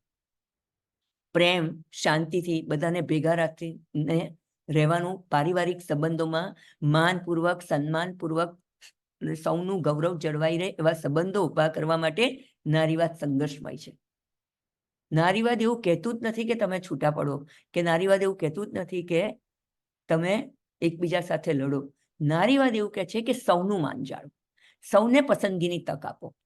તમે એકબીજાથી કદાચ તમારી માન્યતાઓ એકબીજાથી જુદી હોઈ શકે, પણ તમારે હા કરવાની જરૂર નથી. તમને પણ તમારો અભિપ્રાય વ્યક્ત કરવાની મોકળાશ ઘરમાં હોવી જરૂર છે. તો પારિવારિક સંબંધોમાં એક ગૌરવ અને માન સન્માન સાથે સંબંધો જળવાય એના માટેની એક નારીવાદી સંઘર્ષ છે. હું નારીવાદીના બહુ મોટા અભ્યાસો ચાલી રહ્યા છે. નારીવાદીમાં અત્યારે PhD થઈ ગયું છે. બહુ જ યુનિવર્સિટીઓમાં નારીવાદીના, હવે તો નારીવાદી દરેક પ્રોફેશનમાં ભણવા માટેનું પણ કાયદો આવી ગયો છે કે દરેક, ચાહે वो એન્જિનિયરિંગ કોલેજ હોય, ચાહે वो મેડિકલ કોલેજ હોય, ચાહે वो સોશિયલ વર્કની કોલેજ હોય, કે BA હોય, કે કોમર્સ હોય, કે આર્ટ્સ હોય, કે ટેકનિકલ નોલેજ હોય, ત્યાં આપણે જેન્ડર ઇક્વાલિટીની સ્ટડી ની જરૂર બહુ છે. કારણ કે જ્યાં સુધી આપણે આપણને નહીં સમજાય અને જ્યાં સુધી આપણે આપણી રોજબરોજની જિંદગીમાં એને આવરી નહીં લઈએ, ત્યાં સુધી સમાજનો ક્યારે બી ગ્રોથ નથી થવાનો. હમણાં છેલ્લે યુએનના 10 વર્ષના જે ડેવલપમેન્ટ ગોલ પણ રચાયા, એમાં સૌથી મોટો પ્રાધાન્ય આપવામાં આવ્યું છે જેન્ડર ઇક્વાલિટી. અને જેન્ડર ઇક્વાલિટીની જ્યારે વાત કરીએ, નારીવાદીની જ્યારે વાત કરીએ, ત્યારે આપણે બધા જ છે. કારણ કે નારીવાદીની સમજ શરૂઆતમાં બહુ જ નાની હતી, કારણ કે દેખીતા અત્યાચારનો સવાલ ઉઠાવતી હતી. પણ ધીમે ધીમે સમય, સંજોગો બદલાતા ગયા, એમ નારીવાદીની વ્યાખ્યા પણ બદલાવી. નારીવાદીની વ્યાખ્યા કોઈ એક વ્યાખ્યા જ નથી. મારા માટે નારીવાદીની કોઈ એક સચોટ વ્યાખ્યા આપવું બહુ જ અઘરું છે. કારણ કે નારીવાદી ચળવળ કે નારીવાદીના કોઈ એક પ્રણેતા નથી. લાઈક ગાંધીઝમ કે માર્ક્સિઝમ જેવા કોઈ એક પ્રણેતા નથી કે જેણે આ નારીવાદીની પરિભાષા કરી છે. નારીવાદી હંમેશા સમય, સંજોગો, કન્ટેક્સ્ચ્યુઅલ એટલે સમય અને સંજોગો અને પરિસ્થિતિના આધાર ઉપર નારીવાદી ચળવળ કે નારીવાદીનો સંઘર્ષ શરૂ થાય છે. અને નારીવાદીનો સંઘર્ષ એક સામૂહિક સંઘર્ષ છે, એક સામૂહિક ચળવળ છે. પણ તમે તમારા જીવનમાં કોઈ સમૂહમાં ના જોડાયેલા હોય, કોઈ સંસ્થામાં ના જોડાયેલા હોય, તો પણ એ સંઘર્ષ તમારો એટલો જ મહત્વનો છે. એટલે નારીવાદી વિચારધારા એ કોઈને હાસ્યામાં મૂકતી નથી. એ દરેક પણ એ બહુ જ ધ્યાન આપે છે કે પરમ દિવસે અલકાબેન સાથે વાત કરી ત્યારે અલકાબેને મને એક વાત કરી કે આજે અમેરિકામાં પણ કામની જગ્યાએ સ્ત્રી અને પુરુષને ઇક્વલ વેજીસ નથી મળતા, અથવા હજુ શ્વેત અને અશ્વેતની વચ્ચેની બહુ મોટી ભેદરેખા છે પ્રમોશન મળવામાં, પગાર મળવામાં અને બધે જ. તો નારીવાદીએ એટલા માટે કહ્યું કે ઇન્ટરસેક્શનાલિટીને સમજવી પણ આપણે બહુ જ જરૂરી છે. કારણ કે ખાલી પિતૃસત્તાક સમાજનો આ મુદ્દો નથી. પિતૃસત્તાક સમાજ સાથે આપણી જ્ઞાતિ વ્યવસ્થા, આપણી વર્ગ વ્યવસ્થા, આપણી ધર્મ વ્યવસ્થા, આપણી કાયદા વ્યવસ્થા, આપણી શિક્ષણ વ્યવસ્થા, આ બધી જ વ્યવસ્થા એકબીજા સાથે બહુ જ જોડાયેલી છે. એટલે જ્યારે આપણે આપણી સ્વતંત્ર માટેનું એક ડગલું ભરીએ આગળ, તો આપણે 5 ડગલા પાછળ ફેંકાઈએ છીએ. અને સૌથી મોટી ભય આપણને નારીવાદી સાથે જોડાવાનો કે નારીવાદી કહેવાનો ભય આપણને આ છે, કારણ કે આપણી સગવડતામાં, આપણા કમ્ફર્ટ ઝોન જેને કહીએ છીએ, એનું ગુજરાતી શબ્દ હજુ પણ હું મેળવી નથી શકતી, પણ એ સગવડ ભર્યા વાતાવરણમાં આપણને હિલચાલ નથી ગમતી. અને કારણ કે હિલચાલ એ સીધી એનું આપણા ઉપર સ્પર્શે છે. એટલે સમાજમાં સ્ત્રીઓ બેવડી નૈતિકતાનો ભોગ હંમેશા બનતી આવી છે. અને એ બેવડી નૈતિકતાના ભોગને પ્રમાણે આપણે પિતૃસત્તાક સમાજ વ્યવસ્થા કે અન્યાય, ભેદભાવની સામે અવાજ કે વિરોધ દર્શાવતા થોડા ડરીએ છીએ. આપણે ધર્મની વાત કરીએ. થોડીક વાર આપણે રિફ્લેક્ટ કરી આપણા ઘરોમાં. મને નારીવાદ બહાર શું છે એ નથી કહેવું, નારીવાદ આપણી વચ્ચે ક્યાં છે. નારીવાદને આપણે આપણી પિતૃસત્તાક આપણી વચ્ચે, પિતૃસત્તાક વલણોના આપણે એક્સરસાઇઝ ક્યાં કરે છે. આપણે પારણાથી પાલખી સુધી અને પાલખીથી શું કહેવાય, ઠાઠડી કહેવાય, પણ એ શબ્દ ખબર નહીં, ત્યાં સુધી આપણે આપણા જીવનને તપાસીએ. આપણા વાર, આપણા તહેવારો, આપણા રીતિ રિવાજો, દરેકમાં કોની મહત્તા વધારે છે. જસ્ટ એક લગ્ન વ્યવસ્થા બહુ મોટી વ્યવસ્થા છે. ઘણી છોકરીઓ મને કહે કે લગ્નનું પ્રેશર આપણા દરેક દીકરીઓના માથે બહુ મોટું હોય છે. ભણેલી હોય, ના ભણેલી હોય, ગામની હોય, શહેરની હોય, પૈસાવાળી હોય, ના પૈસાવાળી હોય, પરદેશથી હોય કે દેશમાં હોય. આપણા ભારતીય સમાજમાં લગ્ન વ્યવસ્થા એક બહુ મોટી વ્યવસ્થા છે અને એનો બહુ મોટો અહમ પાઠ છે. 30 વર્ષની, 35 વર્ષની બેન હોય, છોકરી હોય, એ એવું કે એના લગ્ન ના થયા હોય અથવા એને લગ્ન ના કરવા હોય, તો સૌથી પહેલો એનો મેસેજ એના ઘરમાંથી, એના બહારથી, એની ફ્રેન્ડો, મિત્રમાંથી મળે છે કે હજુ એ સેટલ નથી. એ પોતાનું કમાય છે, પોતાની રીતે જીવે છે, પોતાનો ભાર ઉચકે છે, પણ એને હજુ પણ એવું કહેવામાં આવે છે કે એ સેટલ નથી. આપણે સેટલ આપણી જાતને ત્યારે જ માનીએ છીએ જ્યારે આપણી પાસે એક લેજિટિમેટ હસબન્ડ હોય. કાયદાની રૂપે જ્યારે એક પુરુષનું હાથ આપણી ઉપર રહ્યો હોય ત્યારે આપણને, આપણા મા બાપોને, આપણા પરિવારના, આપણા સમાજને થોડી શાંતિ થાય છે. પછી આપણે દુઃખભર્યું જીવન જીવતા હોય કે સુખભર્યું જીવન જીવતા હોય, પણ ત્યારે મોટો હાશ આપણો ત્યારે આપણને વર્તાય છે કે હાશ, મારી દીકરી સેટલ થઈ ગઈ છે. એટલે આઈ નો કે હું ઘણી વખત મોટા ભાગે મને એવું લાગે છે કે બહુ સમય રહ્યો નથી, પણ મોટા ભાગે નારીવાદની વાત કરતા કરતા બહુ જ સમય ટૂંક ગાળામાં કરવી મારા માટે બહુ જ અઘરી પડી જાય છે. પણ હું તમને સીધી વાત કરું કે નારીવાદની ભિન્નતાની સાથે સાથે નારીવાદનો એક જ સૂર છે કે એ આપણી સાથે થતા અન્યાય, ભેદભાવ અને હિંસા અને શોષણ, દમનનો સંપૂર્ણપણે અંત લાવો. અને એ વ્યાખ્યાને જો અનુસરીને જોઈએ તો નારીવાદી માત્ર સ્ત્રીઓ હોવી જરૂરી નથી. નારીવાદી એ સૌ થઈ શકે જેનું દિલ દુભાતું હોય.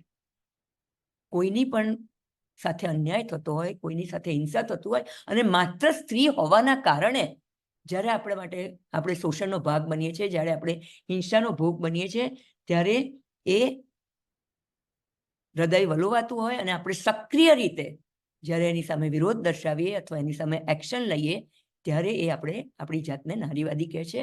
તો નારીવાદી એ માત્ર સ્ત્રી તરફી કે પુરુષ તરફી નથી, એ ફક્ત લિંગના આધારે થતા અન્યાય, શોષણ અને હિંસાનું વિરોધી છે.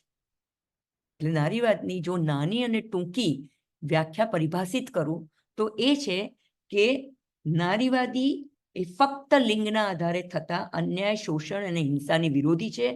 એ માને છે કે આ પ્રકારનો અન્યાય પરિવારોમાંથી, સમાજમાંથી, આપણા નિજી જીવનમાંથી દૂર થવો જોઈએ, એનો અંત આવવો જ જોઈએ.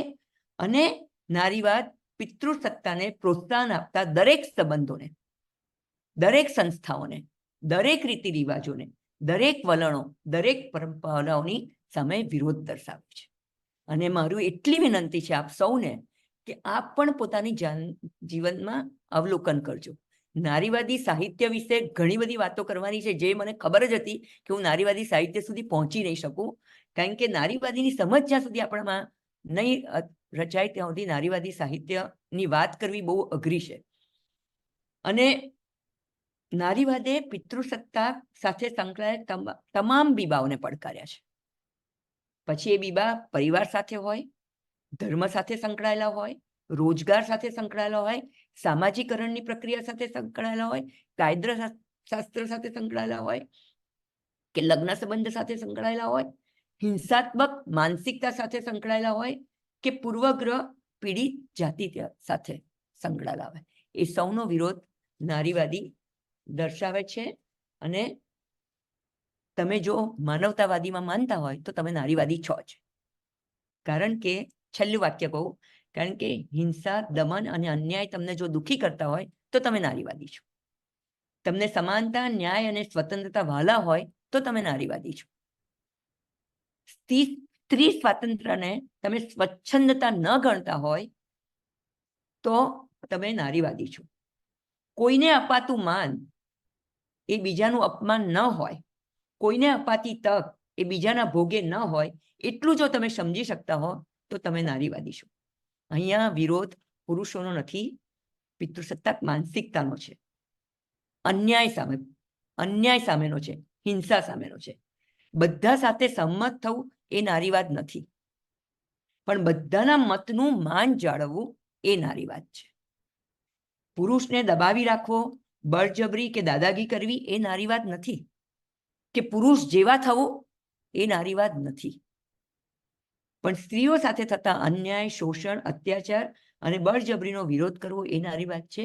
અને હવેના નારીવાદમાં પુરુષો સાથે થતા પણ અન્યાય, અત્યાચાર, લિંગને આધારે થતા અન્યાય, અત્યાચારને સામે અવાજ ઉઠાવે છે. અમારા ઘણા મિત્રો જે પુરુષો છે અને આપણા સમાજ સુધારકો જેમણે નારીવાદની શરૂઆત કરી, નારીવાદ વિચારોને વહેતો મૂક્યો, એ પણ બુદ્ધ અને ગાંધીજી અને મનમોહન અને રાજા રામમોહન જેવા પુરુષોએ શરૂ કર્યું છે. એટલે આ વ્યાખ્યા ઉપરથી એ નક્કી થાય છે કે નારીવાદનો મતલબ પુરુષને ધિક્કારવાનું નથી, ખાલી લિંગ વ્યવસ્થાને આધારે થતી હિંસાને ધિક્કારવાની છે. અને આ પ્રકારના અન્યાયનો ભેદભાવનો અંત લાવવાનો છે. જો મારી પાસે 2 મિનિટ હોય તો એક સરસ કવિતા સાથે નીતા રમૈયાની પૂરી કરું. અને બહુ જ મેં 80s આ કવિતા વાંચી હતી અને એ મારા મગજમાં આજે પણ છે. અને હું એના આખો ભાગ નથી વાંચવાની. અમુક નીતાબેનને હું માફી માંગુ છું કે એનાથી અમુક લાઈનો જે બહુ જ મહત્વની છે એટલી જ લાઈનો વાંચી અને હું અહીંયા મારું સમાપ્ત કરીશ. પણ મને ખબર છે કે હું હજુ જોઈએ એટલો ન્યાય નથી આપી. હજુ હું ખાલી બેકગ્રાઉન્ડ ગત બાંધી શકી છું કે નારીવાદી અને પિતૃસત્તાક વિચારધારાને સમજવાની કેમ જરૂર છે. ઓકે, આ ચોપડીનું નામ છે દાખલા તરીકે સ્ત્રી. અને નીતા રમૈયા જે એસએનડીટીના પ્રોફેસર રહી ચૂક્યા છે, એમણે આ કવિતા લખી છે. કવિતાનું શીર્ષક છે હું કહું તેમ કરો. હું કહું તેમ કરો, ક્યારેય નહીં તો આજે તો કરો, વધુ નહીં તો ખાલી આ પાના ઉપર કરો. તમારી આંખની ધાર કાઢતા આ શબ્દોને વાંચ્યા પછી હું કહું તેમ કરો, ક્યારેય નહીં તો આજે આ પાના ઉપર કરો. ડાકણનું પુલ્લિંગ કરો. જ્યારે તમે સ્ત્રીને ડાકણ કહેતા હોય તો એ ડાકણનું પુલ્લિંગ શું છે? ડાક ઘર આસપાસ હોય તો ભલે રહ્યું, પણ કણ માટે પરસેવો પાડી ડાકણનું પુલ્લિંગ કરો. એક લાજવાબ ઘર વિશે જવાબ આપો. વેશ્યાઘર. તે સ્ત્રીનું ઘર કે પુરુષનું ઘર કે બંનેનું ઘર? કાયદાના થોથા ઉથલાવાનું માંડી વાળો વેશ્યા જો સ્ત્રી હોય તો તેની પાસે જનાર પુરુષને કોઈ નામ આપો. દામ આપીને કામ પતાવવાના આ કામપંથીઓ માટે આ કરવા જેવું કામ છે. ગૃહિણી અને ગૃહપતિનું કાર્યક્ષેત્ર નક્કી કરો. છાપું વાંચ્યા પછી ચાના પ્યાલામાં વાવાઝોડું જોતા પુરુષને કુકરમાં ભેગી થતી વરાળનું રહસ્ય સમજાવો. અને સમજાવો કે તેને કે સ્ત્રીનું મગજ ક્યારેક ક્યારેક કુકર જેવું બની જાય છે જો હૈયાની વરાળ ઠાલાવા જેવું પાત્ર તેને ન મળે. આ પાત્ર એટલે કેવું પાત્ર તેની વ્યાખ્યા આપો. પુરુષનું મંગળ ઈચ્છતી સ્ત્રી તેના નામનું સૂત્ર ગળે વીંટતી હોય તો સ્ત્રીનું મંગળ ઈચ્છતા પુરુષના ગળામાં કયું સૂત્ર શોભે તેની સવિસ્તાર ચર્ચા કરો. બંધ બેસતો ઉત્તર આપો. ક્યારે નહીં તો આજે, આટલું તો કરો. વધુ નહીં તો ખાલી આ પાના પર.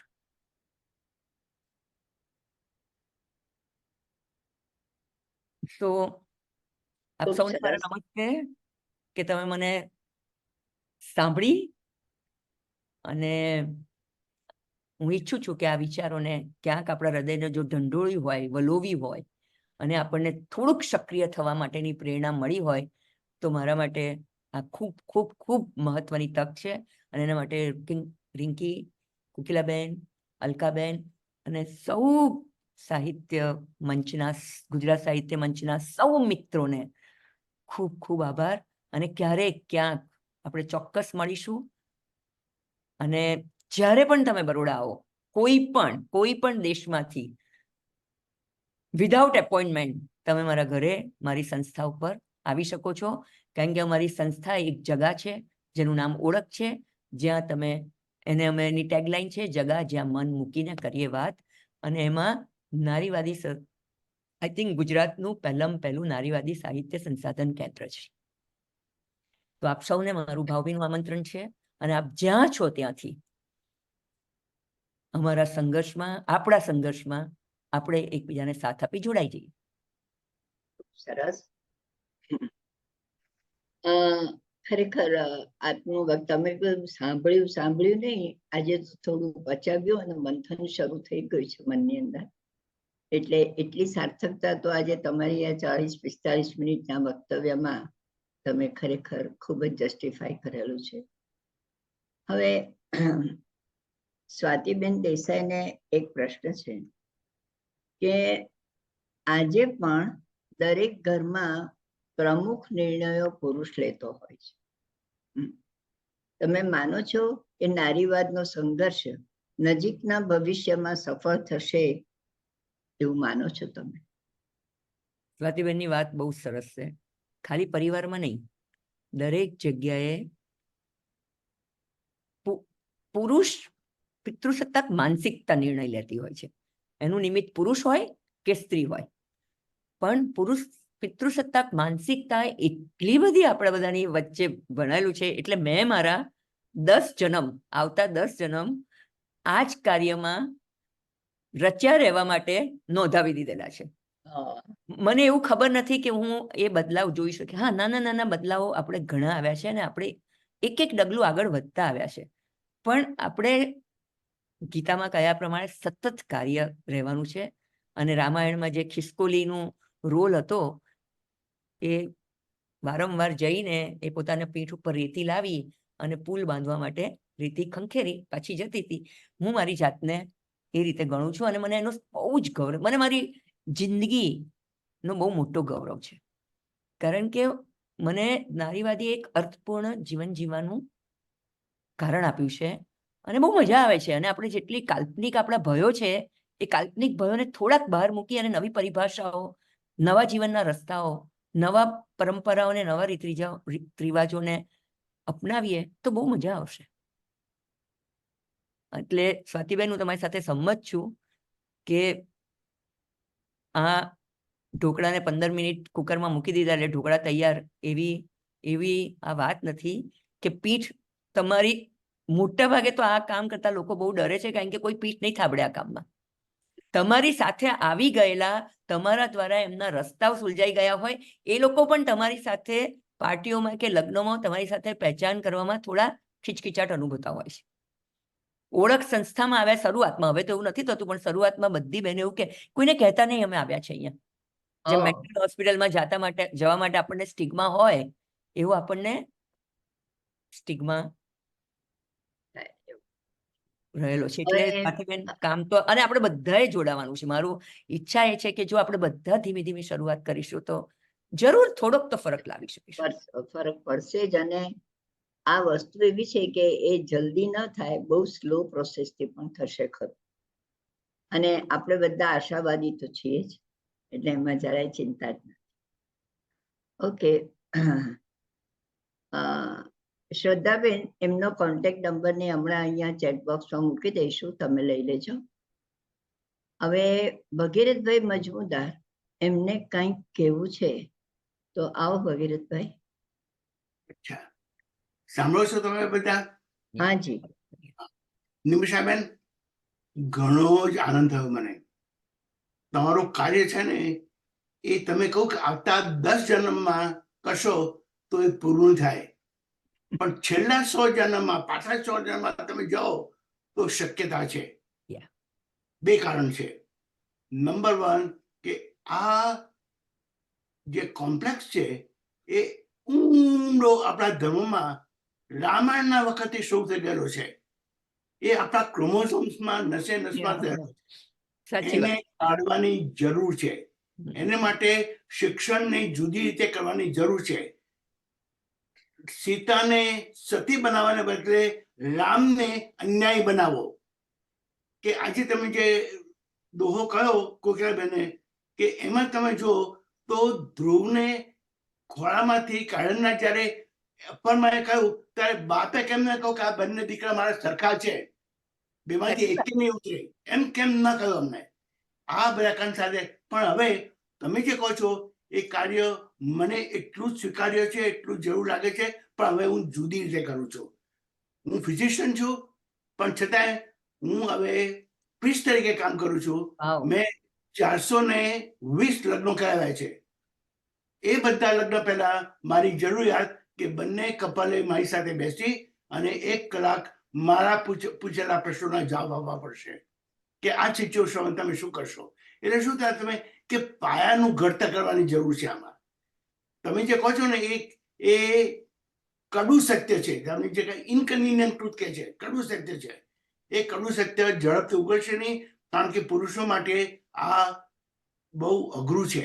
અને તમે પોતે સહી સલામત સિચ્યુએશનમાં હો તો તમારે વગર કારણની તમારી નીચે આગ લગાડવાની જરૂર છે.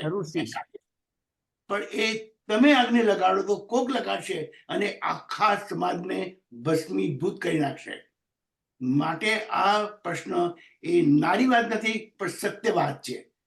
એ રીતે તમે સહેજ પણ ઉશ્કેરાયા વગર, કોઈને પણ ભાંડ્યા વગર ન્યાયપૂર્વકનું તમે તમારું જે વલણ બતાવ્યું ને, એ માટે મને ખૂબ આનંદ થયો. કારણ કે ત્યાં તમે સહેજ ઉશ્કેરાવ છો ને એટલે તમે તમારું પોઈન્ટ ચાલુ જાય છે. અને એ ઉશ્કેરાટ કાઢી અને ધીમે ધીમે ધીમે ધીમે અને બાળકોથી સમજાવો, તમે આગળ કરો. સ્ત્રીમાં સન્માન, માતૃ માટે પ્રેમ નહીં, માતૃને સમજો. કેટલા લોકો એમ કહી શકે કે મા માટે પ્રેમ માનનારા ઘણા છે, પણ કોણે માને કહ્યું કે માં હું તને સમજુ છું? હો, બહુ સાચી વાત છે, બહુ સાચી વાત છે. આજે જ મને થયું કે કોકિલાબેન, જો કોકિલાબેન તો મારા બહેન છે, મેં એમને જો કે કેવા સુંદર શોભે છે આજે, પણ હું ના બોલી શકું. કારણ કે એ ત્યાં આપણે આપણા મગજના જે ભબજો છે ને કે સ્ત્રીને સુંદર કહેવી એટલે એક જ વસ્તુ તમારા મનના. આ બધા ઊંડા પૂર્વગ્રહો છે અને એને કાઢવા માટે તો અનેક જન્મો છે. અને પેલા જે પાછલા જન્મો છે ને એમાં ભેગું થયેલું કાદવ કોદાળો લઈ, પાવડો લઈ અને ધીમે ધીમે ધીમે ધીમે કાઢી નાખો એટલે નવું ચણતર થઈ શકે, એમ મારું મત છે. ભગીરથભાઈ, તમારો પ્રતિભાવ રિયલી ખૂબ સરસ છે અને હજુ વધારે વિચાર માંગી લે તેવો પણ છે. અને નિમિષાબેન, ભગીરથભાઈએ જે કહ્યું એનું તમે પણ એ જ પ્રમાણે આપણે કરી જ રહ્યા છો અને આગળ વધીએ એવી અપેક્ષા છે. ખૂબ સરસ. રેખાબેન સિંધલને એક કમેન્ટ આપી છે, આપણે એમને તક આપીએ અને પછી આગળ વધી જઈશું. રેખાબેન.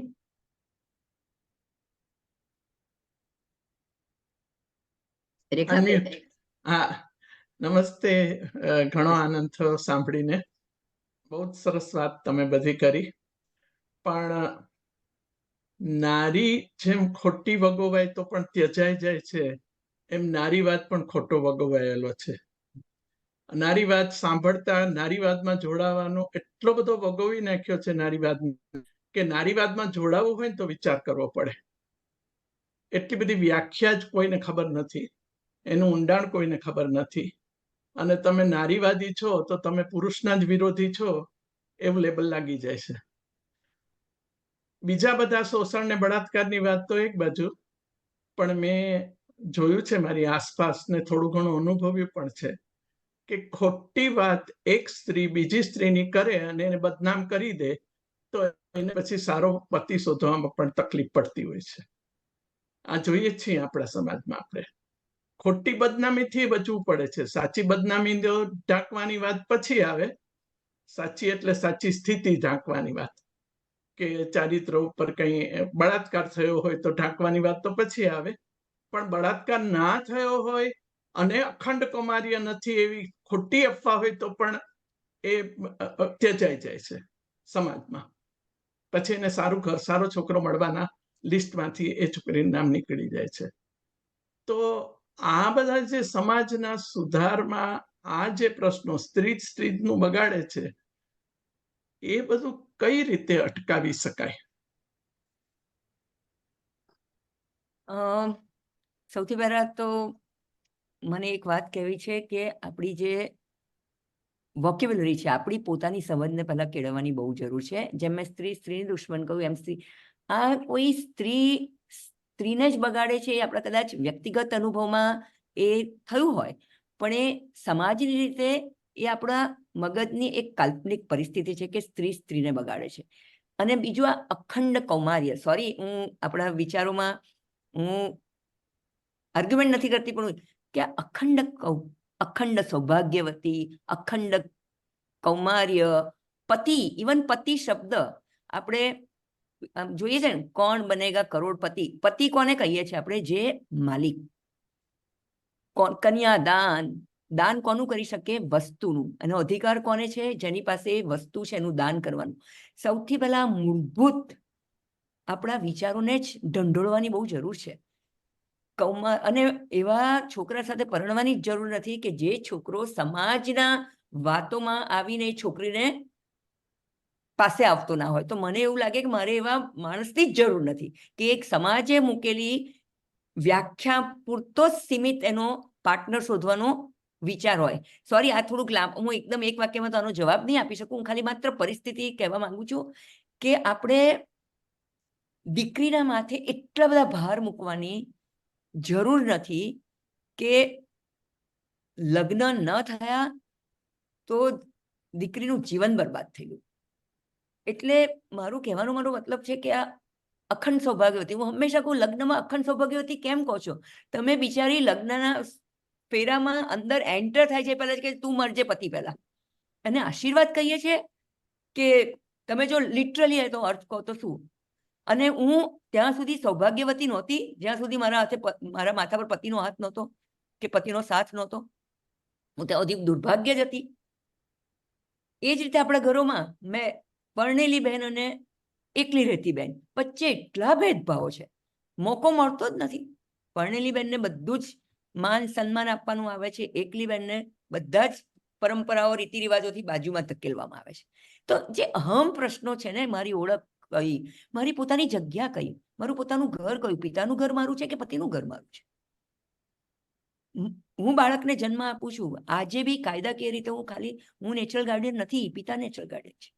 ધ મોમેન્ટ કોઈ છોકરાને પૂછો તું કોનો દીકરો, કોની દીકરી, તો માનું નામ નથી આવતું ક્યાંય. આ માત્ર નામનો પ્રશ્ન નથી, પણ હું પોતે, મારી પાસે જવાબદારી, ઘર હું બનાવું છું, છોકરાઓને હું મોટી કરું છું, બધું, પણ મારું પોતાનું કહી શકાય એવું કશું જ નથી. મારું સ્વનામ પણ નથી. તો મારો સંઘર્ષ મારો સ્વનામ અને સન્માન માટેનો છે. મને કોઈ પુરુષ જેવું નથી થવું, મારે કોઈ પુરુષની સત્તા નથી છીનવવી, મારે કોઈ પુરુષને ધિક્કારવો નથી, પણ મારું પોતાનું સ્વનામ અને સન્માન જળવાય એવા સંબંધો મારે બાંધવા છે, એવા સંબંધોમાં મારે જીવવું છે જેમાં મને પતિ નથી જોઈતો, સાથી જોઈએ છે. એટલે તમારું જે કહેવાનો મતલબ છે કે આ જે વિચારો છે એ ભગીરથભાઈએ કહ્યું એમ આપણા ક્રોમોઝોમમાં છે, અને સૌથી એની શરૂઆત ઉખાડીવાની, જાણવાની, સમજવાની આપણે જ કરવી પડશે. એ છોકરીને તમે બહાદુરી આપો ને કે માથું ઊંચું કરીને એ ફરે, બળાત્કાર થયો તો પણ શું છે? એક એક્સિડન્ટ થાય છે, આપણે ફરી ઊભા થઈ જઈએ છીએ. બળાત્કારને આપણે ઇજ્જત સાથે એટલું બધું કેમ જોડી દીધું છે કે એ છોકરીનું જીવવું મુશ્કેલ બનાવી દઈએ છે.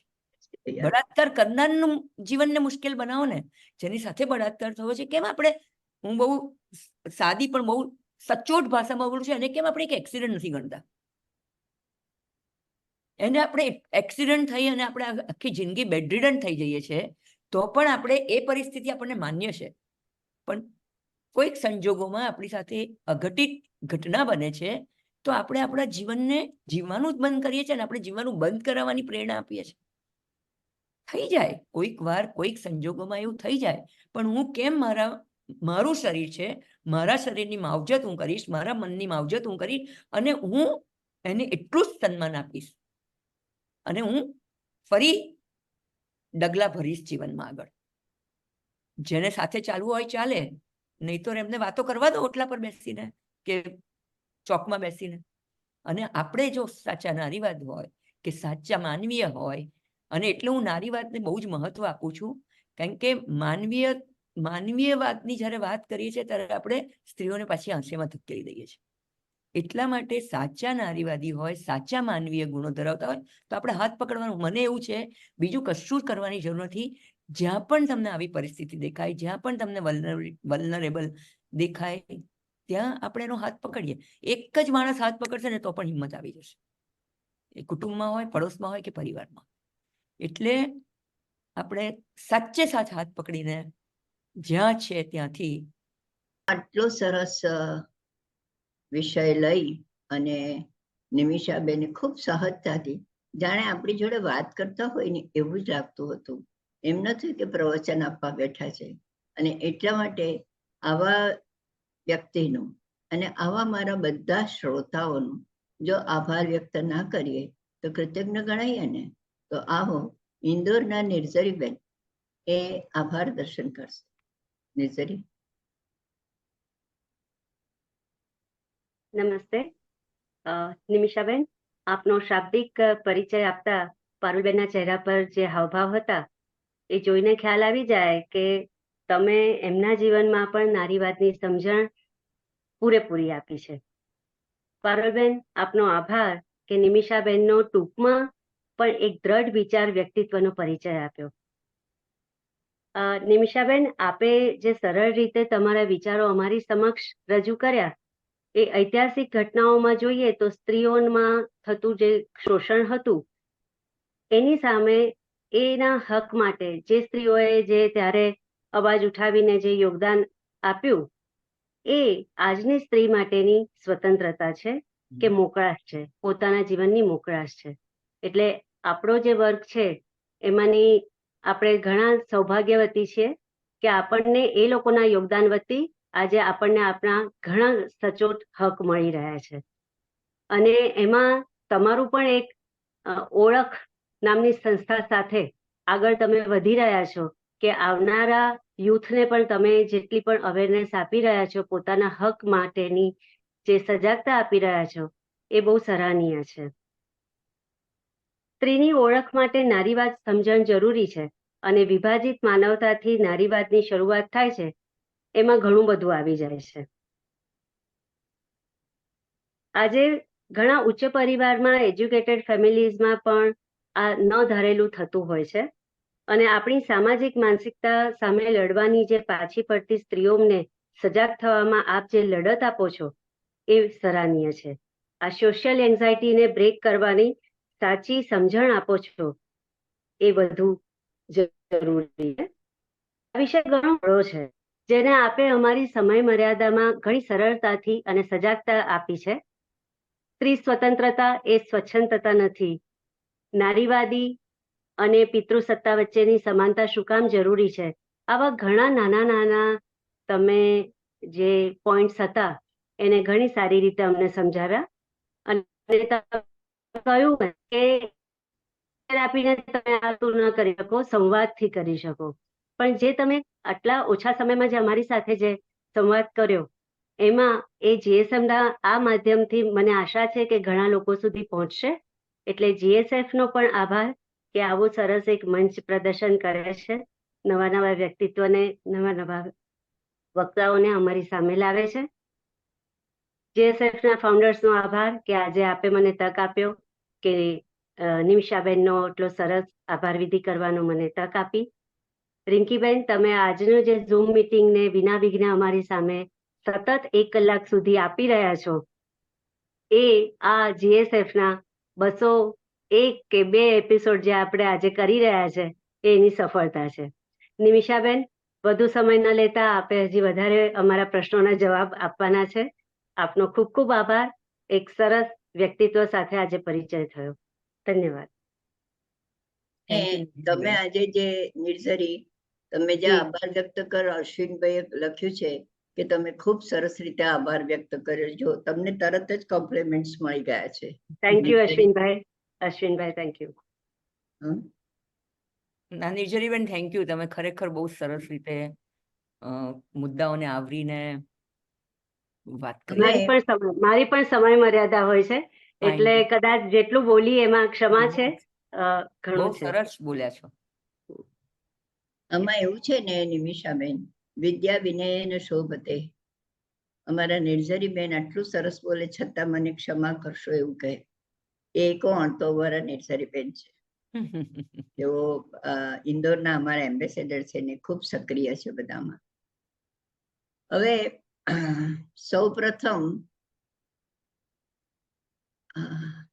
મહેન્દ્રભાઈ પોપટ છે પંખાણિયા, એમણે એવું જરાક લાંબો સવાલ છે, હું વાંચું છું, આપ ધ્યાનથી સાંભળજો. હા નિમિષાબેન, આધ્યાત્મિકતા રીતે તો બધાય સચ્ચિદાનંદ પરમાત્માના અંશ છે, ભલે પછી નર હોય કે નારી.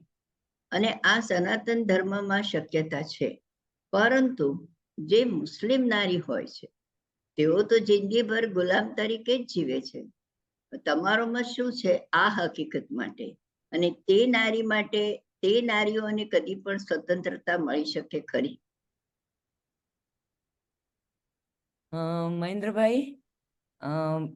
મહેન્દ્રભાઈ જે પ્રમાણે કહ્યું એ પ્રમાણે હું પણ માનું છું કે આપણે બધા જ એક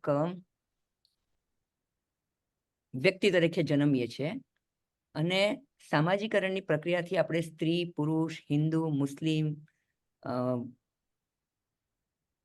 બનીએ છીએ. આપણો જે કુદરતી રીતે જન્મ થાય છે તો એક વ્યક્તિ તરીકેનો છે, અને આપણું જે કર્તવ્ય છે એક દરેક બાળકને એક સરખું વાતાવરણ પૂરું પાડવું, એક સરખી તક પૂરી પાડવી. જેમ પિતૃસત્તાક માનસિકતા આપણામાં ઘર કરી ગઈ છે, એમ ધર્મો વચ્ચેની પણ માનસિકતા આપણામાં ઘર કરી ગઈ છે. અને અત્યારના આ જે માહોલમાં છેલ્લા કેટલા વર્ષોથી જે આપણા હિન્દુ અને મુસ્લિમ વચ્ચેની જે એક નફરતની આગ ફેલાવી રહી છે, એ બી પિતૃસત્તાક જેટલી જ ખતરનાક છે.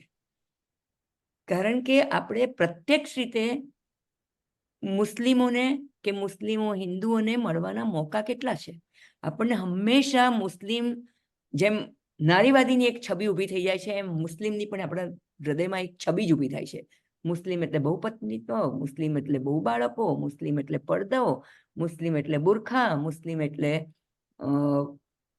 સંકુચિતતા.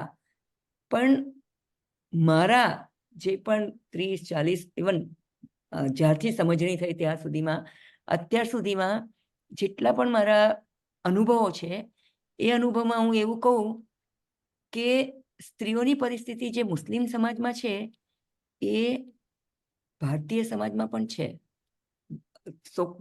ભારતીય હિન્દુ સમાજમાં પણ છે.